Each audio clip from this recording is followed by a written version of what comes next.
Hello everyone, happy Saturday. Welcome back on our Guhyasamaja series. Lama Glenn, how are you today? Good morning, Lama. I'm so glad. I'm so glad. I'm glad. I'm glad. I'm glad. What? What? What? I'm so glad. Glenn or glad? Glad. Glenn. Glad. Glad. Glenn. Happy to see you, Lama Glenn. Happy to see you all. And we are excited to hear the next step into introduction to the Guhyasamaja Tantra. Sangha Chodan Soki Shonam La. Janjo Bardu Dani Kepsu Chi. Dagi Jinso Jipa Sonam Gi. Drola Penser Sangha Drupar Shaw. Sangha Chodan Soki Shonam La. Janjo Bardu Dani Kepsu Chi. Dagi Jinso Jipa Sonam Gi. Drola Penser Sangha Drupar Shaw. Sangha Chodan Soki Shonam La. Janjo Bardu Dani Kepsu Chi. Dagi Jinso Jipa Sonam Gi.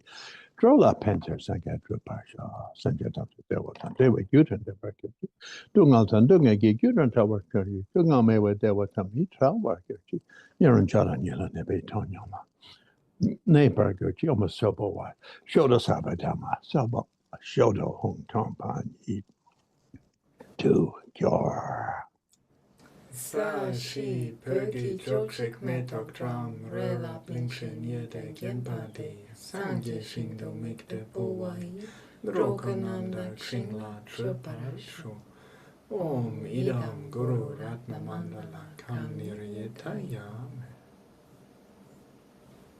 So far, we've gone through 3 little steps in the beginning of the Guhyasamaja practice. And the first was invoking the lineage of spiritual masters from time of Buddha up until the one from whom we received the transmission. And then having absorbed that, dissolving into Dharmakaya mind, taking the clear light of death. Anyway, I think just into the path, but really just means dissolving into Dharmakaya mind. By the means of taking up the practice, we're already taking a step toward Buddha mind, you could say. The Dalai Lama once, when I was translating one of transcripts of one of his early teachings that he gave before I was in India, I think he gave it in Varanasi in 1963 or something like that to a group of newly arrived in India refugees from Tibet. And he said, the point of all practice is to become a Buddha. He says in some other traditions, we can pray to receive blessings of this deity or that deity, to be born in this or that heaven. But the distinguishing mark of a Buddhist practice is that we should become a Buddha. We should become enlightened being.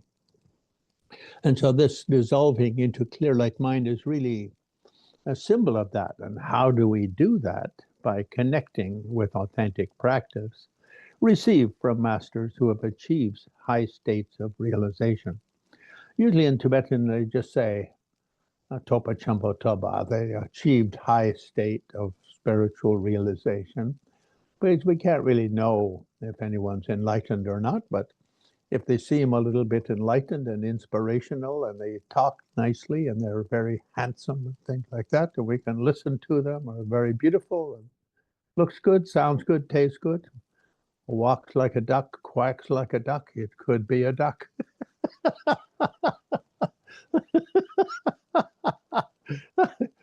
But in terms of the lineage, then it's not us making that decision of who is and isn't a great accomplished master.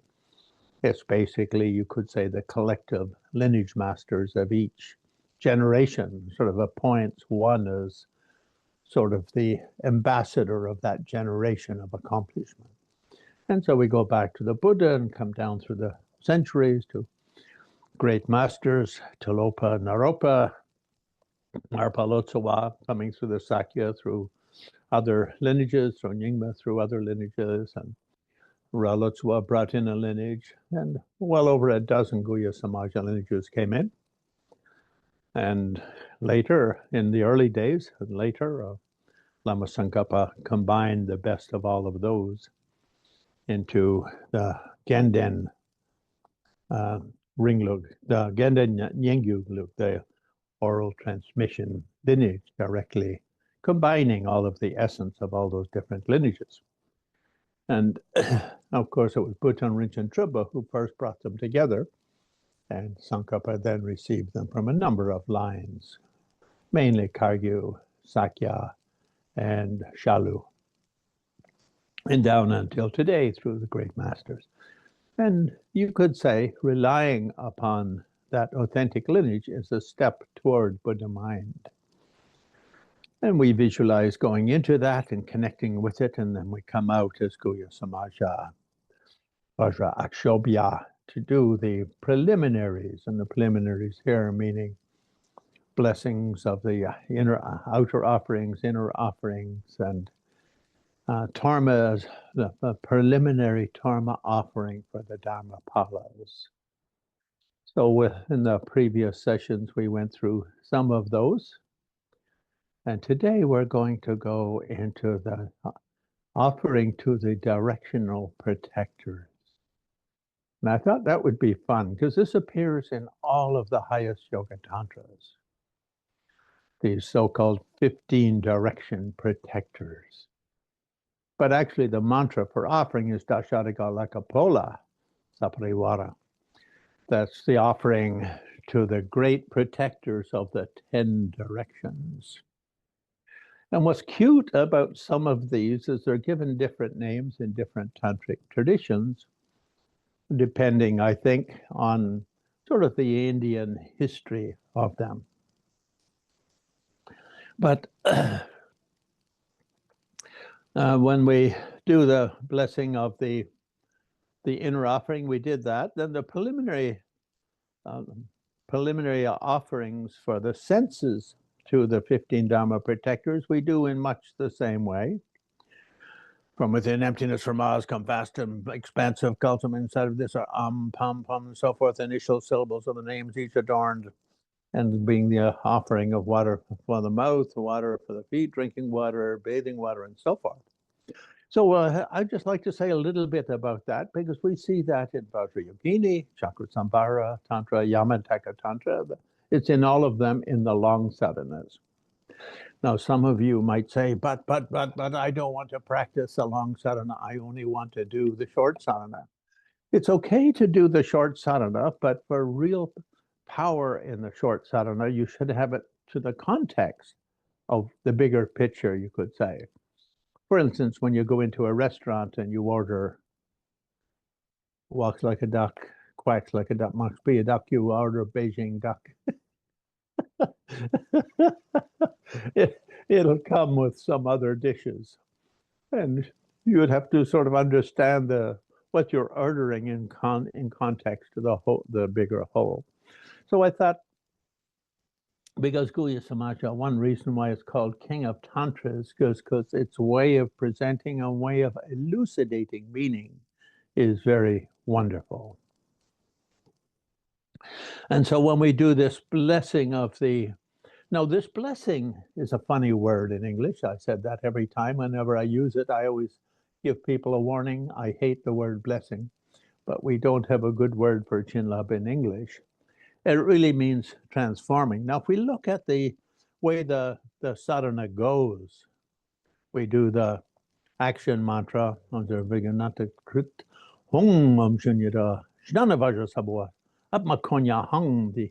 action mantra and emptiness mantra. Then from within emptiness comes ahas, come fast. So there we put up a series of ahs for these offerings we're going to visualize. And from why from now all of the commentaries state that is both refers to the most subtle of prana or energies that are the very basis of universal being and within our body, therefore become the 5 root and 5 secondary pranas that sustain our senses and sustain the operation of our organs and keep everything in our body in peace and harmony, working well.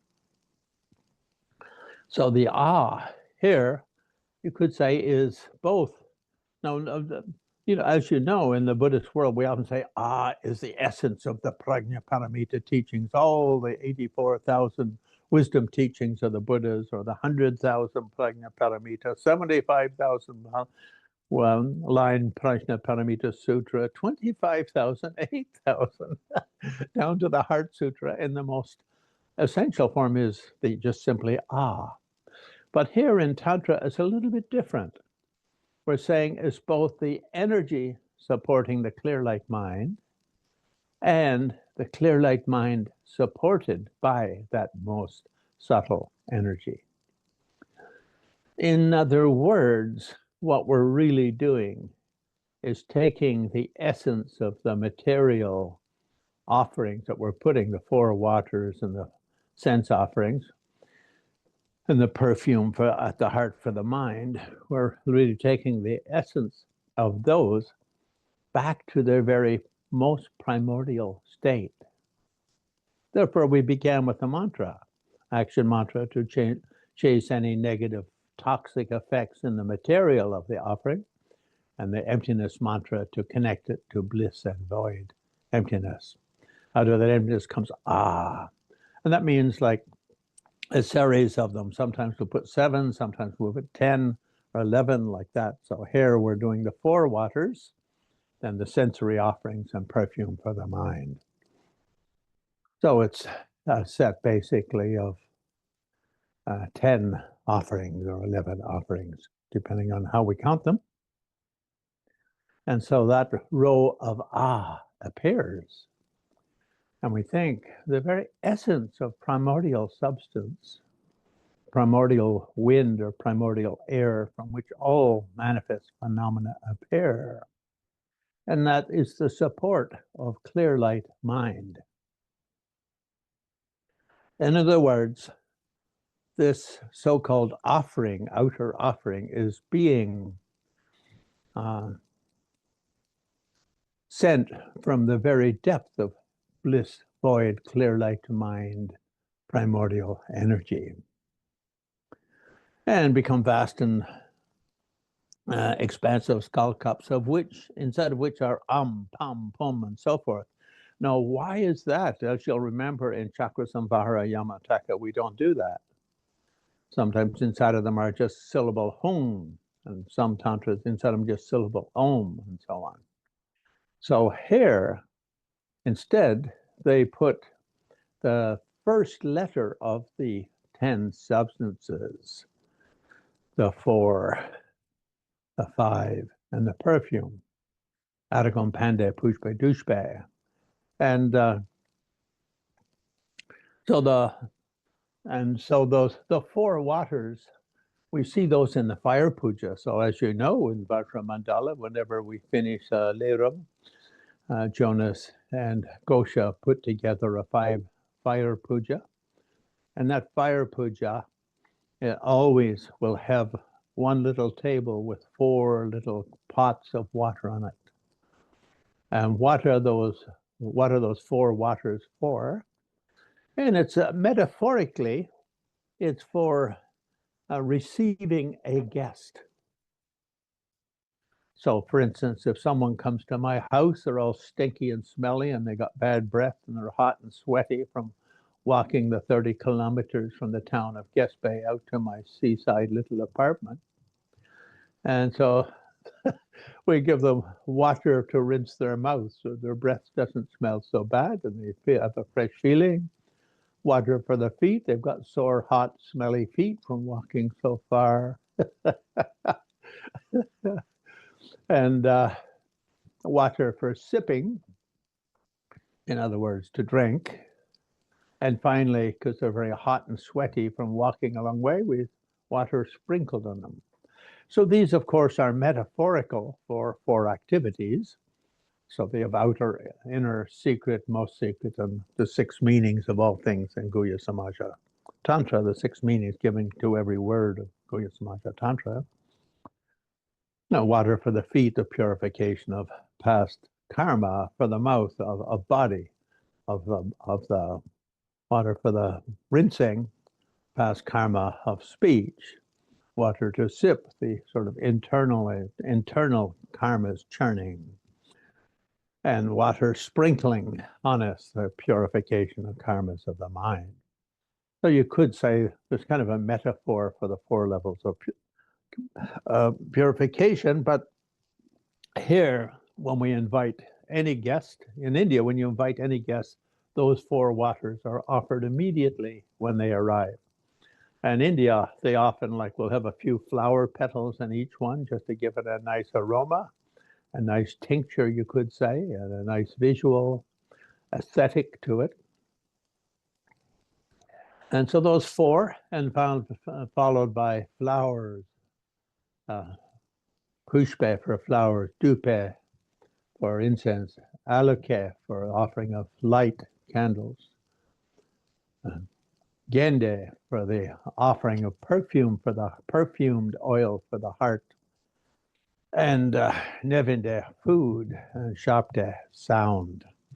So the letters of those, the Sanskrit letters for those 10 offerings are put in one inside each of the 10 skull cups.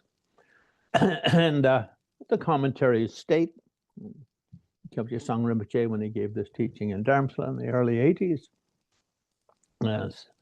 stated that the purpose, he said there's 3 ways of doing this. One is with hung, another is with ah or om, and the third is within each cup is the first letter of each of those. And the reason Guhyasamaja uses this third method is that everything exists purely as mingtang takpe, tokpe, takpar, taksam, purely as a imputation of names and labels. In other words, nothing has any separate existence other than our own. Nothing has any separate existence other than our own imputation. In other words, I project a duality status on a tree. The tree has no duality status. I project it by having a name or a label for it. I look for a tree, and that makes me think, well, it's not a stone, it's not a cloud, it's not a bird, it's a tree. And it's separate from everything else. But of course, it's not separate from anything else. It's interconnected with all of the things. It breathes the air, it drinks the water, it absorbs the sunlight, moonlight, starlight, and so on. And grows out of the earth. So all 4 or 5 elements are completely within it. There is no duality. So the reason in Guhyasamaja for doing the first letter in the offerings and making 10 of them, like some others, we only put 7 or 8. And here 10 is, and putting the first letter is because to remind ourselves that these only manifest as a projected thing within our own mind. Of course, they have some sort of conventional status outside. There is a tree there, there is a rock there, there is a house there. But the nature or the status we give to it is something separate, something independent, something natural, produced from its own side or something like that. Self-existent is purely an imputation. So I wanted to mention that because that's a little different in Guhyasamaja than in Chakrasamvara or Yamantaka or Vajrayogini or He Vajra, the other, and Hayagriva, the other highest yoga tantras that we've sort of explored in some of the Vajra Mandala programs. And then when we bless them, then of course these letters melt and send out light and bring in the essence of all Buddhas and Bodhisattvas energies. and they melt into the substances and completely transform the substances. So there,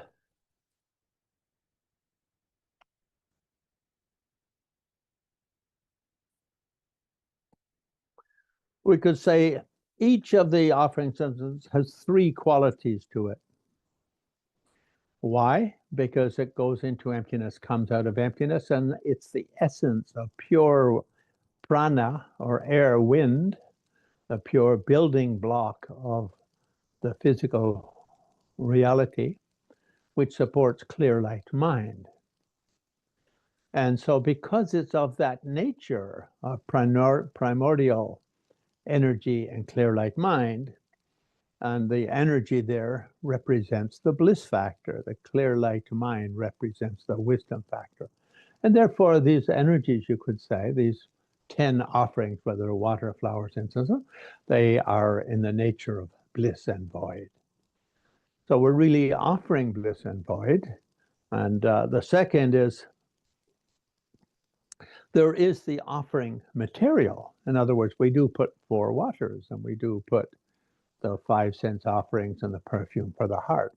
And we might, in Tibet, they would just do it symbolically, sometimes by just putting water for everything, because getting flower perfume, if you're a yogi in a remote mountain cave in the Himalayas, 50 miles from the nearest incense or flower shop, then they'd often just put water. And before that, I think they always put the actual substances or made a substitute or used dry materials or whatever. But a teacher told them, oh, don't bother doing all that. Just put water, because the water in Tibet is so excellent. But otherwise, usually in India, they always put the actual substances because they were abundant. Flowers everywhere, incense everywhere, perfumes everywhere, fruit everywhere, so on for food. And so they did like that. And the third thing is what they actually do. In other words, if we taste or imbibe any of those materials, it gives rise to bliss and void within our own mind stream. So I think that's kind of cute.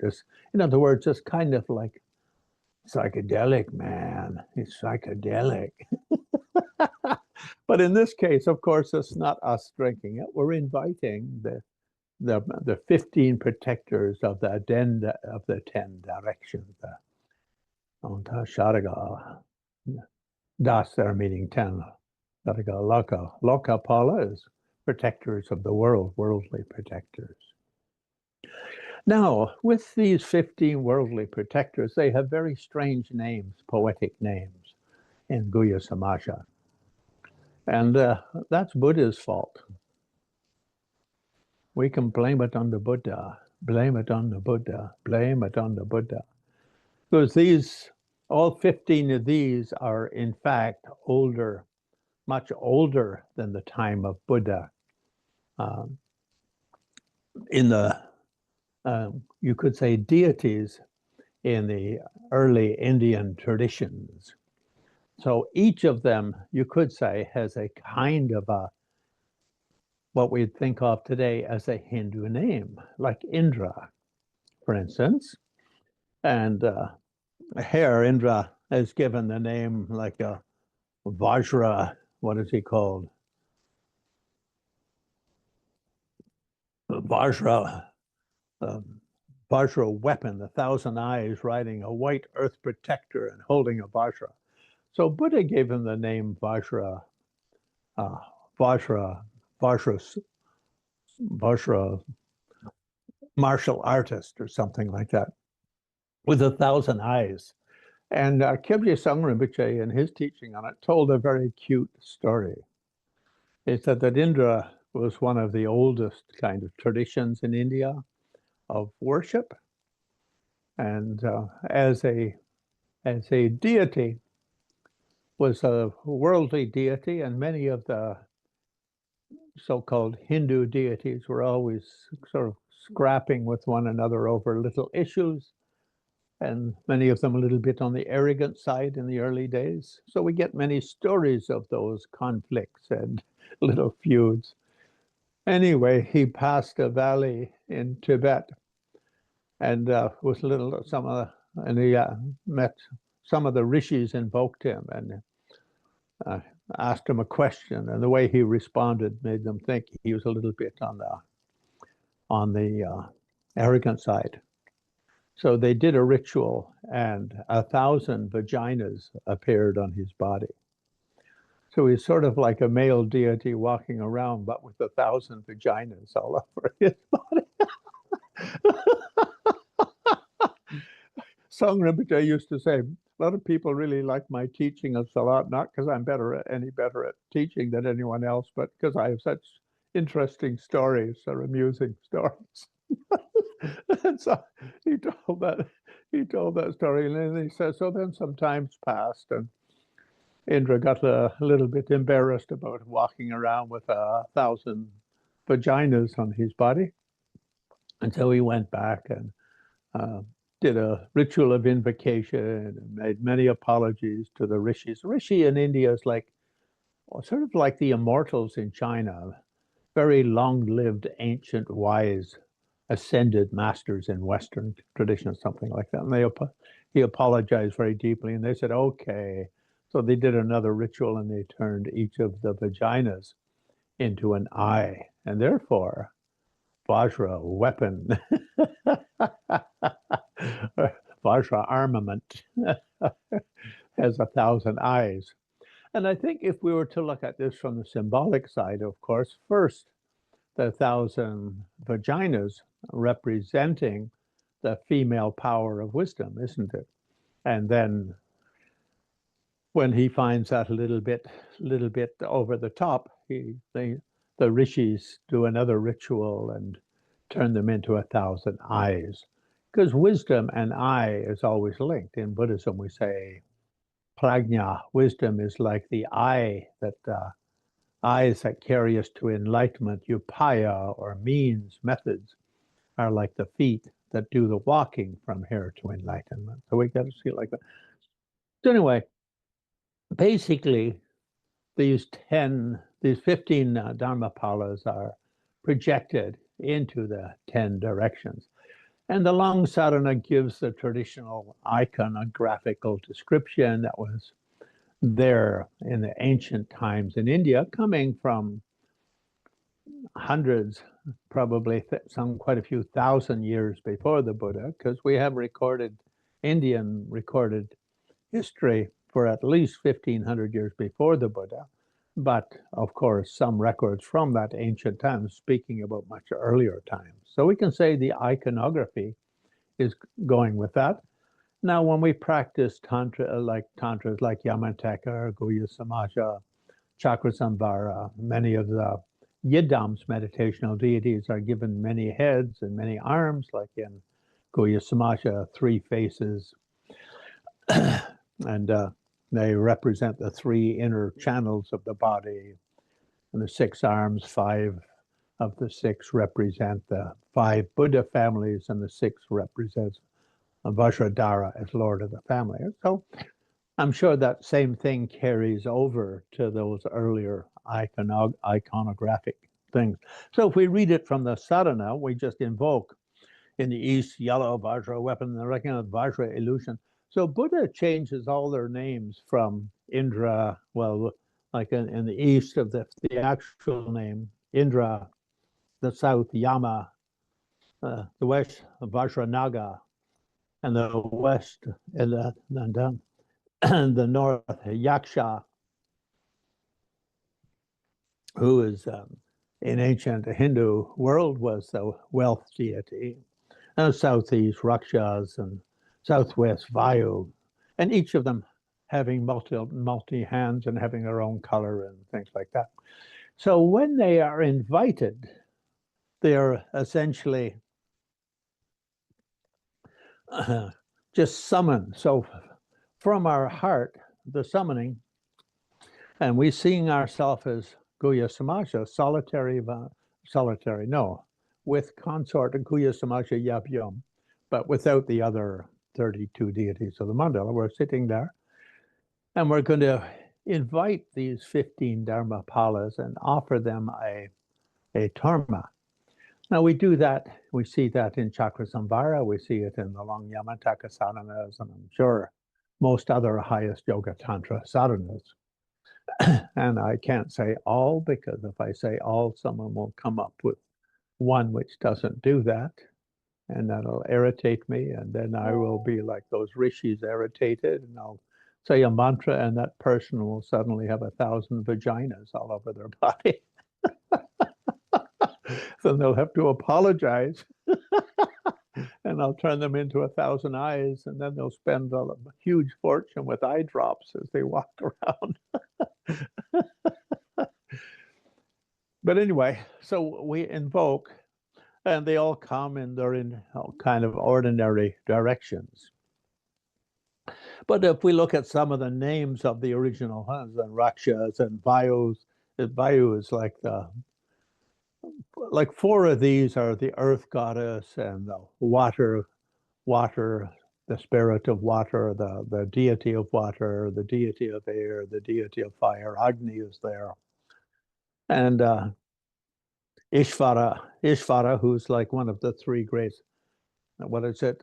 Brahma, the creator, Vishnu, the sustainer, Ishvara, the destroyer, sort of the sacred trinity in some of the ancient traditions of India, where one of the Brahma is sort of like the creator god. Vishnu sustains the world, and then toward the end, everything falls apart, and the earth kind of falls into a dead mass, and we go back to the world just being uninhabited, and we have an empty period for a while, and then again the world comes back into play.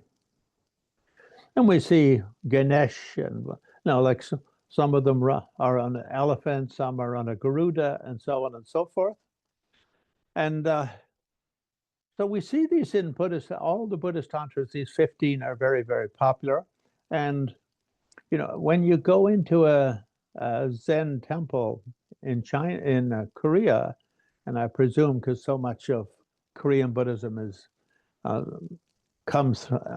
is strongly influenced by their big neighbor to the west, China. I presume in many of the Chinese temples, when you walk in, there'll be one wall which there is a deity with an elephant head, there is a deity with a Garuda head, there is a deity with a monkey head, there is a deity. In other words, these 15 were from ancient times, in the time of Buddha. And we can look at that in many ways. On an outer level, we can say these are deities, and we invoke them. Buddha we could say they were deities that were extremely popular throughout much of Buddhist India at the time of the Buddha. And Buddha, like Padmasambhava did when he came to Tibet, he invoked the local deities and swore them to the protection of goodness, light, and enlightenment. And they therefore became Dharmapalas. So it's the same with these 15. Buddha, at the time of teaching Guhyasamaja Tantra, invoked these 15 and requested them all to proclaim a samaya, to serve as protectors for all who practice Dharma from then until enlightenment. And I think we see this spread not only through Mahayana, but many of the Theravada traditions similarly have in their temples representatives of many of these 15. So here we do like that. Now, a difference is when we invoke them looking like they would, say, in the ancient Indian tradition, as they were metaphorized or made into an iconographical image in ancient India. And they came, and then before making offering to them, they dissolve into emptiness and re-arise as Guhyasamaja and consort. In other words, each of them, Ganesh becomes Guhyasamaja and consort. Indra, with these 1,000 vaginas, 1,000 eyes, becomes Guhyasamaja and consort. Yama, the Lord of Death, becomes, who Buddha gives Yama the name Vajra, time, because of course birth and death are both time-related incidents. We'll say often people have marked down the time of their birth, and when we die, the doctor will say, he passed away at 10:25, and the blah blah, and Vayu and so forth, Ishvara. Then so we could say there's the 10 directions means the 4 main directions for the cardinal directions, and the 4 intermediate, that's the word, directions, and then above and below. And above and below, above is really referring to the upper, you could say, deities or gods of the ancient, what we could say, Tingir system, what the Mongolians call the Tingir system, where the heavens above. So Brahma and Surya and Chandra, in other words, the sun god, the moon god, and so forth.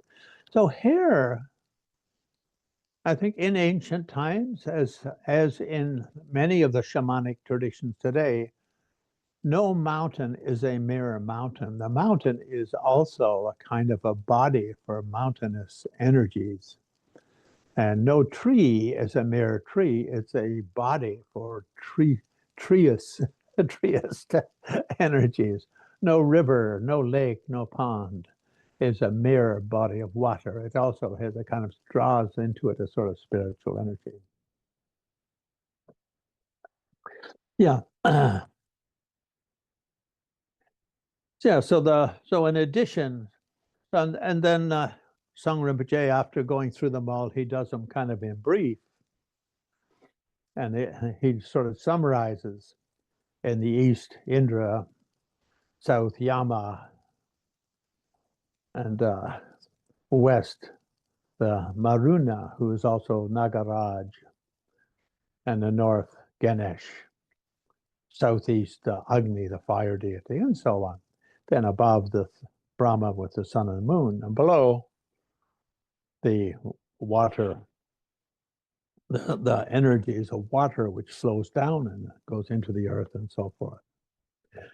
Now, Kyabje Sung Rinpoche, as well as other commentaries by Geshe Loden and other Guhyasamaja enthusiasts, mention that these 15 have basically 3 forms. One of them, there's kind of an enlightenment aspect of each of the 15, but we're not really looking at that here. And then on the worldly level, they kind of have 2 faces, a sort of a positive face, a do-good face, and also they can be invoked and their power is used for negativity. So there's sort of a one, Glenn the good on my right shoulder and Glenn a little bit mischievous on my left shoulder, and one's whispering, Glenn, be good, and the other's going, oh, Glenn, be a bit mischievous. Oh, Glenn, be good. No, be a bit mischievous. And so Kyabje Sung Rinpoche mentioned that this is kind of a tradition in India, that they can be invoked for both positive and negative. And so here we invoke the positive. In other words, the aspect of them which made the gave Samya, or sacred oath, to Buddha to protect and guard all of the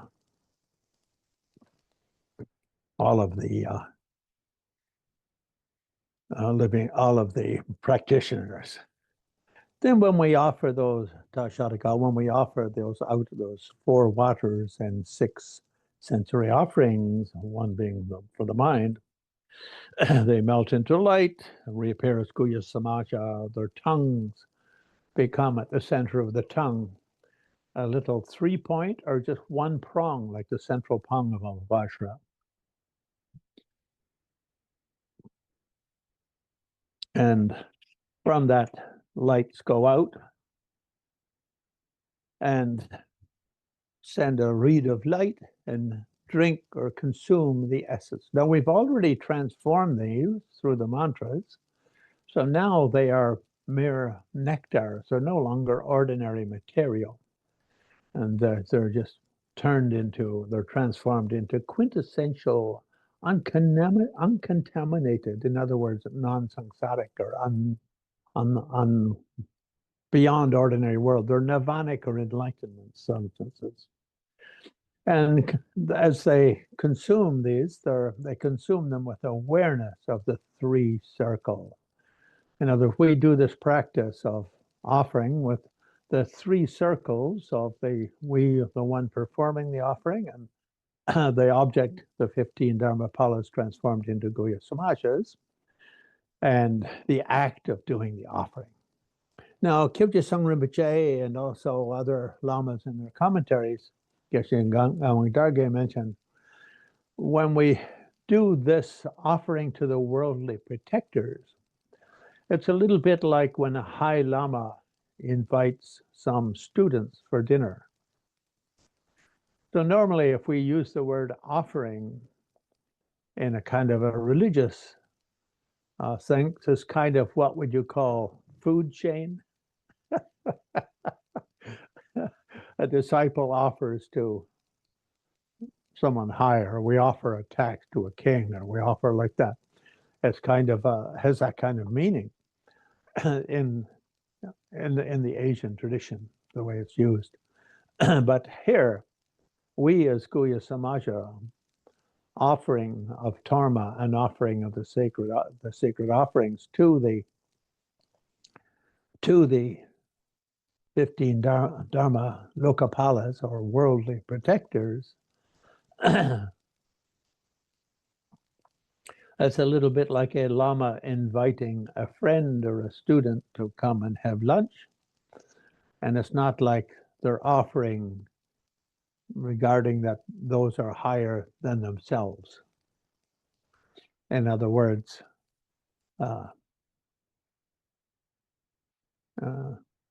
when I in Dharmsla, Kyabje Ling Rinpoche or Trijang Rinpoche or Serkan Doshe Chang, Dalai Lama would invite anyone to come and have momos and chit chat, or have lunch and chit chat a little bit.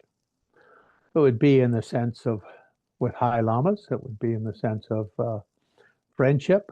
Otherwise, it's in the sense of, well, it's one of my students, and therefore I offer to him to encourage him or her in their practice, something like that.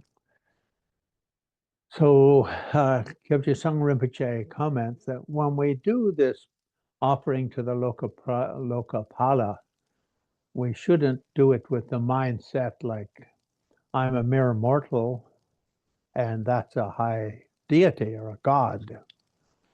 Usually in the presence of a god or goddess, humans become awed, like, wow, what a god, what a goddess.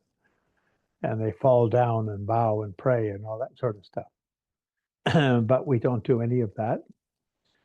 Rather, in the sense that, hey, you guys, Buddha invoked you and you swore to be Dharmapala in the world, to bring enlightenment and the force of goodness and well-being throughout the world.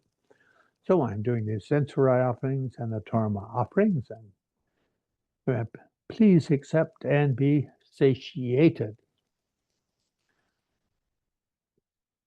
And now the commentaries also state that before these offering mantras, we always start each mantra with Om Ah, and we end with Hung. Because Om Ah Hung represents the three kayas of a Buddha, body, speech, mind of a Buddha, or body, emotion, thought, and pure spirit of a Buddha. So these offerings, therefore, are, you could say, not just a one, but they're multi-dimensional. go to all three dimensions of Dharmakaya, Sambhogakaya, and Nirmanakaya in terms of enlightenment or body, speech, mind. Kyugyasang Rinpoche said it's also important when you do this offering that now you're one Guhyasamaja, but suddenly you think of you're like 100 and then 1,000 and then 1,000,000.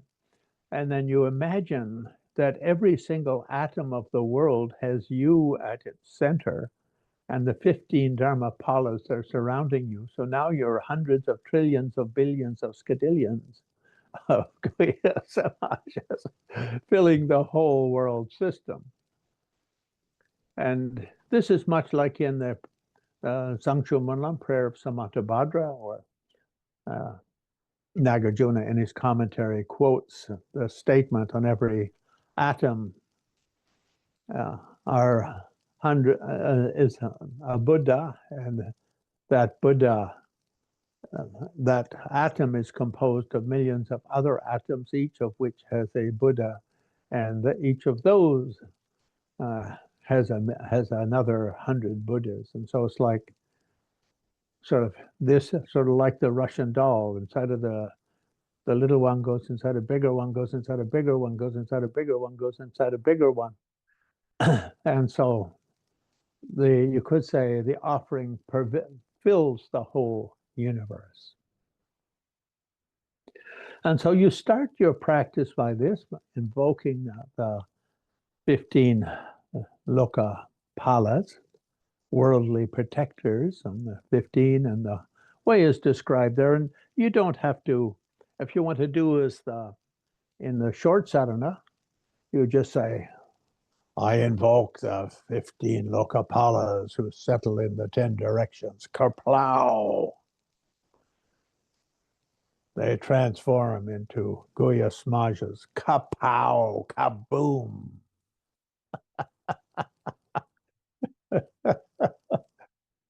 And I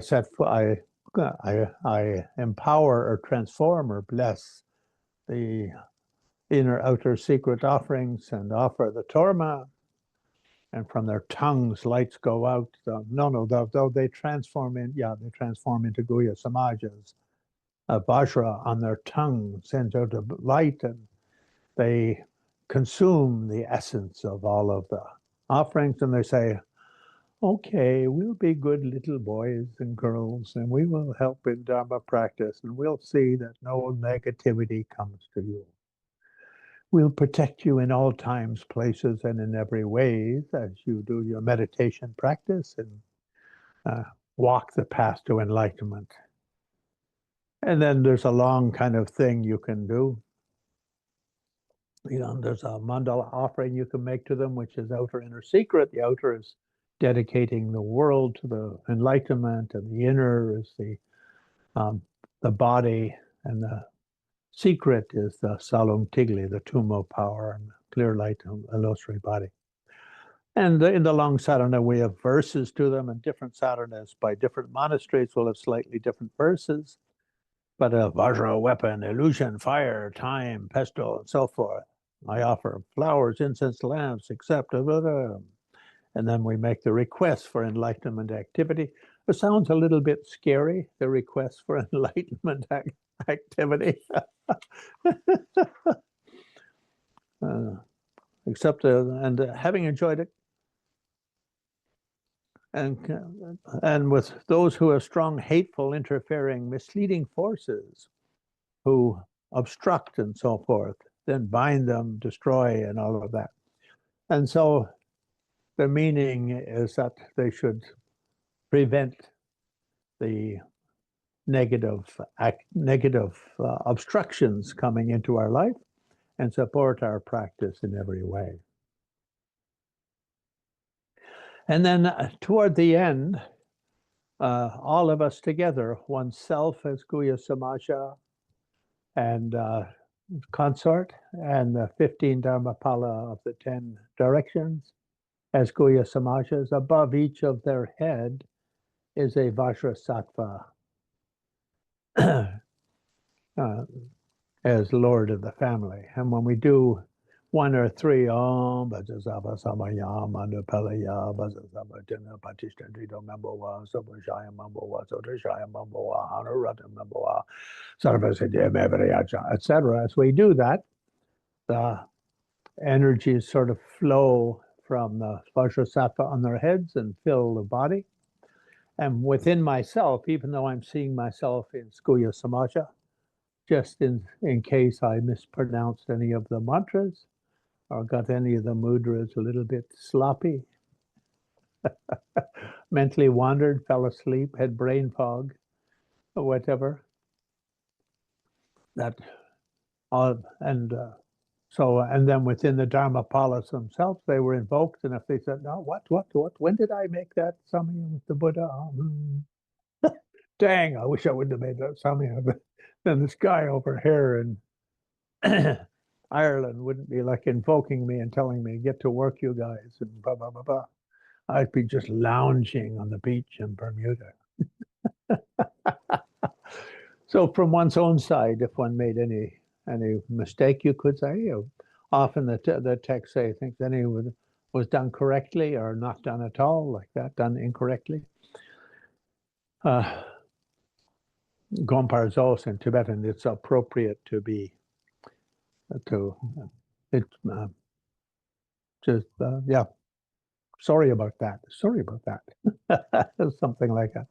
And so in the same way, with 15 Dharmapalas, as one is chanting the mantra, they also chanting the mantra, and light from the vajras on their heads fill their bodies, because they are worldly. They are worldly deities, not enlightened deities. And so then any mistakes in practice are purified. And then one concludes practice by Oma Vajramu. We send them back home, you could say. Oma Hung Vajramu. And then we visualize that they just leave, but they're sort of there in the distance, keeping guard. It's like we're sitting here, I'm sitting here in Lhasa Brilliant. But meanwhile, if the president of China, Xi, is planning my assassination because I've just gotten on his nerves one too many times. The Dharmapala and my Lokapala in the Far East will notice that. As the assassin he is sent to assassinate me takes a step towards me, he will fall on a banana, trip on a banana peel, fall down the stairs, sprain an ankle, and break the finger that he would put on his shooting gun to assassinate me. So they're sent away, but they don't actually go away. It's just that they go into the far distance, you could say. Thousands of miles away, but providing protective energies from afar. So I wanted to talk about this a little bit today because, well, firstly, I like to practice a lot. To me, it shows a lot of interesting things about the way the Buddha saw the world. I think the problem we have in the three Semitic religions, Judaism, Christianity, and Islam, is when they go somewhere, they tend to regard whatever is there with disdain and either try to crush it, like South America with the Mayan library, just burning all the books before they even read any of them or knew what any of their knowledge was, probably set humanity back 5,000 years in evolution. And we see that with, when the Muslims invaded India, when they came to Nalanda, they burnt all of its libraries, and the same with Odantapuri and Vikramashila, the other great monasteries. They would tend to try to eradicate culture and cultural wisdom coming from before their event, or the barbarian chairman Mao. He tried to destroy all of the four olds, in other words, wiping out 5,000 years of human wisdom and culture and replacing it with his silly little red book. And of course, they turned around in the 80s, thanks to Henry Kissinger and Nixon going over in 72 and telling him, this guy's a little bit bananas, and you guys better get a grip on things, or you're going to get lost into the Neanderthal age of human behavior on the planet. And so a lot of cultures, some spiritual cultures and some cultural attitudes are like that. My way or the highway, and if they get power, they destroy everything that doesn't completely support what they say.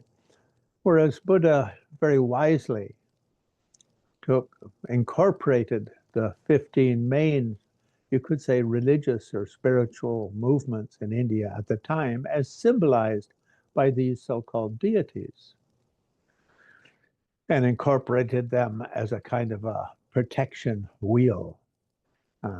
And they come there we see mention of them in many of the sutras of Buddha, and we see them in this very sort of formal way invoked as an invocation and a renewing of the samaya to protect Dharma. In other words, those cultures were not oppressed, but rather were incorporated. And I think that's a very important thing. And the other aspect I like about them is I do feel that the whole world is pervaded by spiritual energies. And if we can connect to those spiritual energies, we will do a lot better ourselves in this life. Of course, as a Buddhist, we should try to keep, ethics, shila, samadhi, and prajna, the foundations, ethical behavior of not harming others and trying to be beneficial to others. Samadhi, try to develop meditation to understand your own inner working, and wisdom to try to notice the non-duality of all things, the interconnectedness of all things, not to fall under the sway of the nga zin marikpa, the self-grasping, or grasping at oneself as separate from the universe. And then Mahayana side of bodhicitta, the 2 bodhicittas and the 6 paramitas. And then when we practice Tantra, doing it on the basis of the 3 higher trainings and the 2 bodhicittas with 6 paramitas.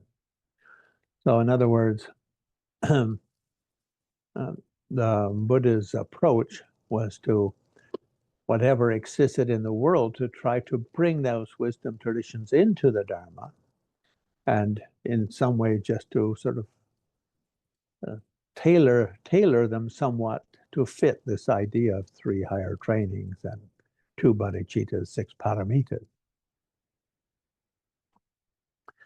So I think we'll stop there today, if people don't mind. And to conclude, I'm sure most of you have heard that the U.S. has started shelling and bombing Iran a little bit.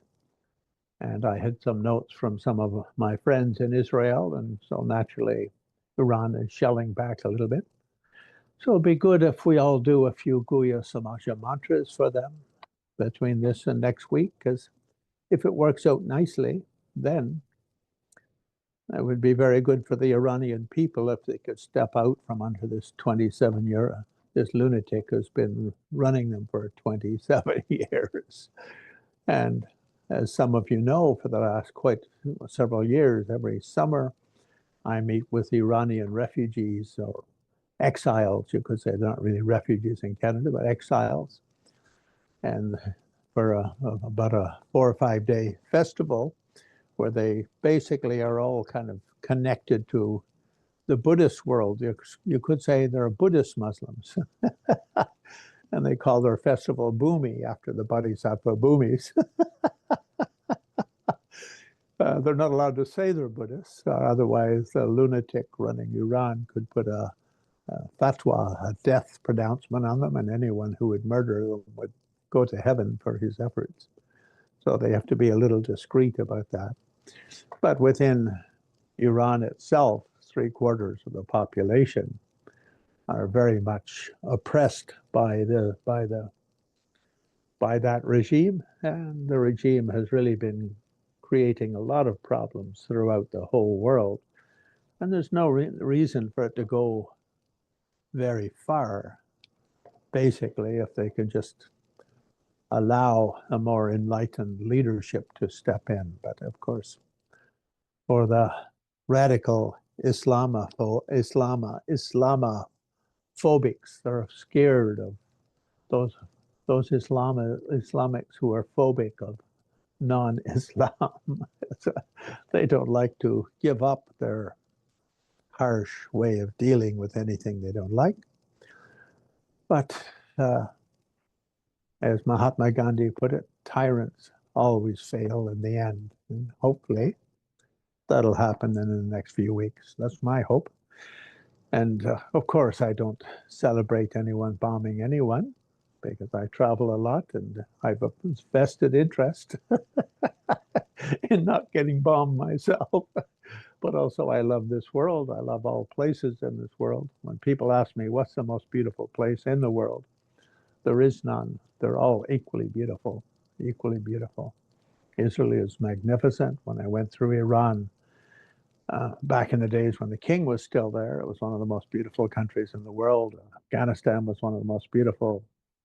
Everywhere I've been in Mexico, South America, very beautiful.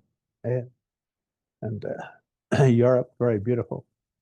I was teaching in Chicago a few years ago, and one of them, I just come back from Russia, and because I got half a dozen books published in Russian of my Buddhist books, and there, there's quite a big Buddhist community there. And they said, "Oh, Russia, they're just a gas station with nukes." And I said, "Well, obviously you haven't been to St. Petersburg. It's one of the most beautiful cities on the planet, and even Moscow doesn't look at all bad ever since they burned it down when Napoleon was there to starve them out, but they rebuilt it rather nicely, and it's stayed rather nice since then." So every place on the planet, to me, has equal beauty and equal wonder, and can be a garden of enlightenment if only we allow it. So certainly I'm not celebrating violence and whatnot, but if Iran should, one of the many hundreds of thousands of Iranians who are competent and have a somewhat modern way of looking at life and open-mindedness, then there could be again returned to be one of the great nations of the world. Anyway, if the next week we could do a few of the Guhyasamaja mantras, sending energy there, and also Vajrapani Hayagriva Garuda, Om Bedzapani Hayagriva Garuda, Om Bedzapani Hayagriva Garuda, Om Bedzapani Hayagriva Om Bed. Thank you all very much. Gelwadim Yerda Dog, Somewhere to Bungutrib Yerne, Drowa Chikumala. Te Sala Gupar Shaho, Jancho Sancho Rinpoche Maki, Pana Kiguchi, Kipan Yampam Me Payam, Kone Kondu Pelwar Show. Thank you so very much, dear Lama, for these wonderful instructions. And please accept this Thanksgiving mandala. Sa, Shi, Pögi, Jokshik, Metok, Tram, Rera, Plingshin, Yede, Genpa, Di, Sangye, Shingdo, Mikte, Powayi, Droko, Namdak, Shingla, Triparasho. Om Idam Guru Ratna Mandala Kamye Yeta Yame.